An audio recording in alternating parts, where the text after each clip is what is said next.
श्रीराम समर्थ. प्राध्यापक के बी बेलसरे लिखित सद्गुरू श्री ब्रह्मचैतन्य गोंदवलेकर महाराज यांच्या चरित्रामधील पुढील भाग क्रमांक 124, बोधवचने, त्यातील पुढील भाग 21 नंबर. कोठेतरी आपले प्रेम असावे, कोणावर तरी आपला विश्वास असावा, कोठेतरी आपलेपणा असावा, आपण त्याचे होऊन राहावे अशी इच्छा असावी. 22. आपण आपल्या आईशी जसे बोलतो तसेच देवाशी बोलावे, देवाला आपले दुःख सांगत जावे. 23.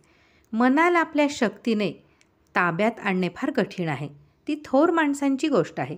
ज्याप्रमाणे पारा समोर टाकला तर तो दिसतो, पण काठीने मारला तर तो मारला जात नाही. त्याचप्रमाणे मन आहे हे समजते, पण ते आवरता येत नाही. म्हणूनच भगवंताला शरण जावे. 24. आपण जसे करतो तसे बोलण्यासाठी आपण आपले बोलणे कमी केले पाहिजे. बोलणे कमी करण्यासाठी मन नामात गुंतवून ठेवणे जरूर आहे. 25. नाम हेच साधन आणि नाम हेच साध्य आहे.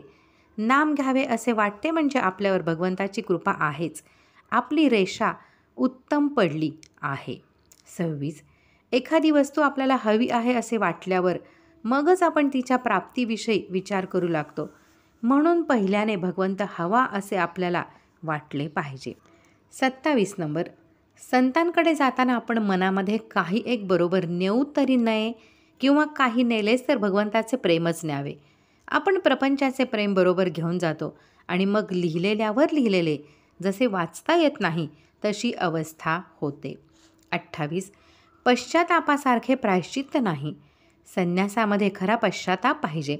मनुष्य अत्यंत रागवला की तो रागाने आपले केस उपटतो. त्याचप्रमाणे अत्यंत पश्चाताप झाला आहे याचे प्रतीक म्हणून संन्यासामध्ये मुंडन करावयाचे असते. 29. आजपर्यंतचा आपला अनुभव पाहिला तर आपण केले असे थोडेच असते. म्हणून परिस्थितीबद्दल फारशी काळजी न करता आपण आपले कर्तव्य तेवढे करावे. आपल्या वृत्तीवर परिणाम होऊ देऊ नये. अभ्यास केला तर थोडक्या दिवसात हे साधेल.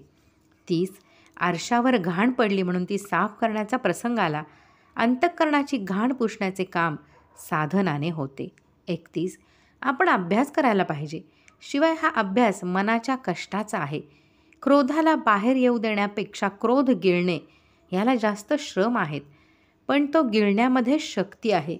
असे करण्यामध्ये आज कष्ट आहेत हे खरे, पण पुढे मात्र सुख आहे. 32.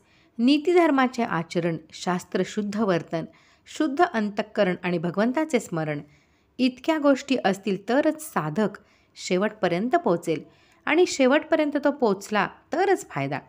घरी पोचल्यावर पत्र लिहा असे म्हणतात, याचा अर्थ हाच आहे. 33. भगवंताचे होण्यासाठी अंगी लीनता पाहिजे. लीन माणसाला भगवंत लवकर साधेल.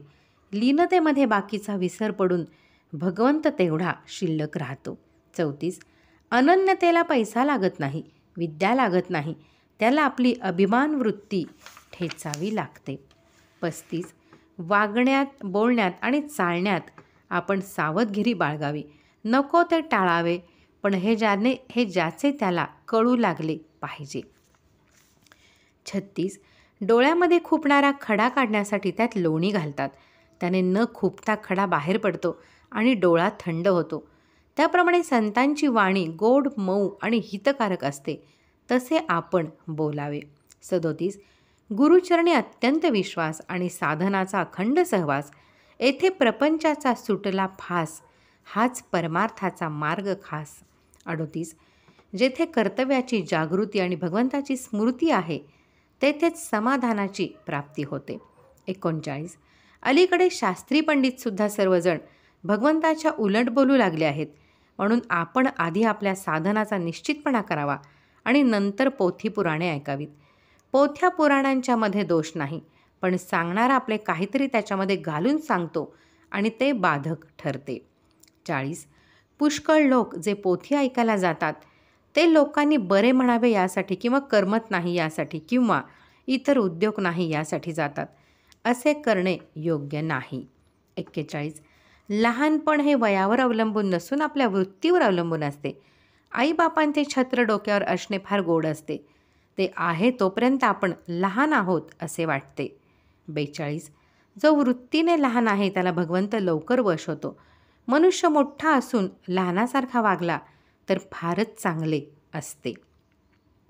43. नवऱ्याला देव आवडत नाही म्हणून बायकोने नामस्मरण सोडण्याचे कारण नाही. तिने नाम घेतले तर धर्म मोडला असे होत नाही. 44. आपण मनाने बळकट बनले पाहिजे. आपण स्वतःशी 24 तास उघडा व्यवहार करावा. भगवंताने आपल्याला केव्हाही जरी पाहिले तरी आपल्याला लाज वाटता कामा नये असे आपले वागणे असावे. 45. मिरच्या, मिरे, मीठ वगैरे पदार्थ एक करून जसा सुंदर मसाला तयार करतात त्याप्रमाणे भगवंताच्या प्राप्तीसाठी 3 गोष्टींचा मसाला पाहिजे. शुद्ध आचरण, शुद्ध अंतःकरण आणि भगवंताचे नामस्मरण या त्या 3 गोष्टी आहेत. शुद्ध आचरण म्हणजे प्रामाणिकपणा, धार्मिक आचार आणि नीतीचे शुद्ध आचरण. शुद्ध अंतःकरण म्हणजे अभिमान नसणे, द्वेष मत्सर नसणे आणि सर्वजण सुखी असावेत अशी भगवंताची प्रार्थना करणे. भगवंताचे नामस्मरण म्हणजे भगवंताचा केव्हाही विसर न पडणे. 46. भगवंताची सेवा करण्यासाठी शुद्ध भावना पाहिजे. आपलीच भावना आपल्याला तारते, मंदिर आणि समाधी तारीत नाही. 47. वाचन हे सुद्धा व्यसन आहे. उगीच ग्रंथ वाचित बसण्यात फायदा नाही. वाचनाचे मनन झाले पाहिजे. मनन झाले की ते आपल्या रक्तामध्ये मिसळते. साधन आणि वाचन बरोबर चालावे. मग साधकाला वाचनापासून खरा अर्थ कळतो आणि आनंद होतो. 48. नुसत्या वाचनाने काही साधत नाही. जितके जास्त वाचावे तितका घोटाळा मात्र अधिक होतो. वाचावे कोणी? तर ज्याला ते पचवण्याची शक्ती आहे त्याने. बाकीच्या लोकांनी फार वाचू नये. 49. एखाद्या मोठ्या यंत्रामध्ये एक चक्र सुरू झाले की बाकीची सर्व चक्रे आपापल्या परी हळू किंवा जलद फिरू लागतात. त्याप्रमाणे आपल्या मनाचे आहे. मनाची एक शक्ती काम करू लागली की तिच्याबरोबर इतर सर्व शक्ती देखील हालचाल करू लागतात. 50. जी कर्तव्ये ठरली आहेत ती आपण बरोबर करावीत. व्यापार थोड्या प्रमाणात केला तर पुढे वाढतो. त्याचप्रमाणे कर्तव्य करीत गेल्याने फलाची आशा आपोआप सुटेल. आपल्या नशिबात जेवढे मिळायचे असेल तेवढेच आपल्याला मिळणार अशी वृत्ती बनून आपले हवेपण कमी होईल. मनाची ही वृत्ती झाली की जे घडेल ते भगवंताच्या इच्छेनेच घडेल असे आपल्याला वाटू लागते. असे वाटू लागले की समाधान चालत घरी येते. पण हे सगळे व्हायला अंतःकरणाची शुद्धता हा पाया आहे. 51. आपण आपल्या संस्काराप्रमाणे वागलो तर निवृत्तीमध्येच जाऊ. कारण आपली प्रवृत्ती ही सर्व निवृत्तीपरच आहे यात संशय नाही. आता यापुढे आपण रामाच्या नावाने प्रपंचाचा धंदा करूया म्हणजे नफा तोटा त्याचाच होईल. 52. वेदांत हा आचरणात आणल्याशिवाय त्याचा उपयोग नाही. हितकारक गोष्ट आचरणात आणलीच पाहिजे. 53. जो समजून त्याग करील त्याला फायदा होईल. 54. संतांनी मिळवलेले पद मिळवण्यास साधन आपणही करतो पण त्यांचे करणे निसंशय असते. 55. खरी शांती आपल्या आतूनच निर्माण होत असते. 56. नियम थोडाच करावा पण तो शाश्वताचा असावा आणि तो प्राणाबरोबर सांभाळावा. 57. जे अत्यंत थोर भाग्याचे असतात त्यांनाच ध्यानमार्ग साधतो. हा मार्ग फार थोरांचा आहे. ध्यानामध्ये जगाचा विसर पडतो. त्या अवस्थेमध्ये दिवसच काय पण वर्षेसुद्धा जातील पण त्याला त्याच्या देहाला काही होणार नाही. 58. साधनात साधन म्हणजे भगवंताचे नाम, दानात दान म्हणजे अन्नदान आणि उपासनेत उपासना म्हणजे सगुणाची उपासना होय. 59. आपण कोणाविषयी वाईट विचार मनात आणू नयेत. त्यापासून आपलेच मन गढूळ होते. 60. एक मोठा पोलीस अंमलदार चोर पकडण्यात हुशार होता.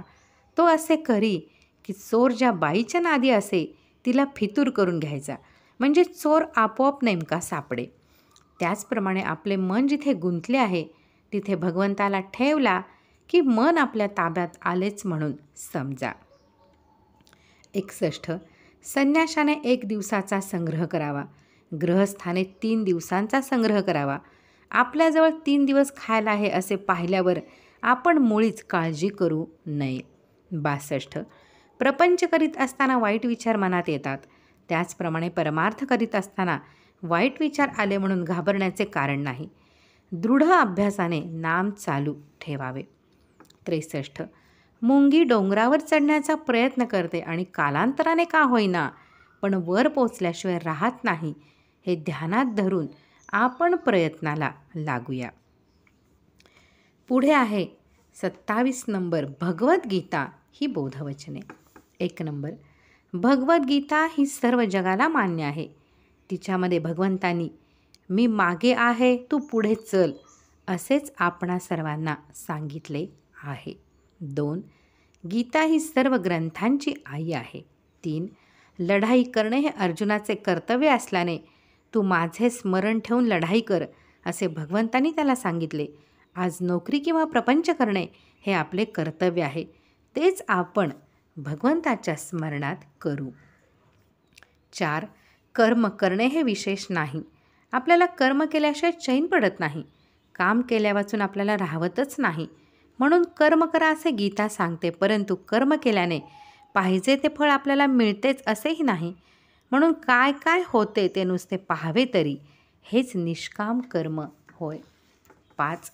भगवंताच्या इच्छेने सर्व घडते आहे ही भावना ठेवून आपले कर्तव्य करणे हे सर्व गीतेचे सार आहे. 6. अर्जुनाने आपल्या रथाच्या दोऱ्या भगवंताच्या हाती दिल्या, त्याचप्रमाणे आपण आपल्या जीवनाच्या दोऱ्या भगवंताच्या हाती देऊया. भगवंताने जिथे रथ नेऊन उभा करावा तिथे अर्जुनाने बाण मारावेत. अर्जुनाच्या जागी एखादा बाण मारणारे यंत्र जरी असते तरी काम तेच झाले असते. तसे आपण भगवंताचे यंत्र बनूया. 7. प्रवृत्ती आणि निवृत्ती, कर्मयोग आणि कर्मसन्यास यांचे एकीकरण करण्यासाठी गीता सांगितली आहे, हे लक्षात ठेवून ती वाचावी. 8. नीतिधर्माचे आचरण आणि प्रारब्धाने आलेली कर्मे भगवंताच्या स्मृतीत करणे हेच गीतेचे सार होय. 9. संन्यास आणि त्याग दोन्ही आपल्याजवळ सुद्धा आहेत. भगवंताच्या बाबतीत आपण संन्यासी वृत्ती धारण करतो आणि आपल्या आईबापांना सोडतो, यामध्ये त्याग करतो. 10.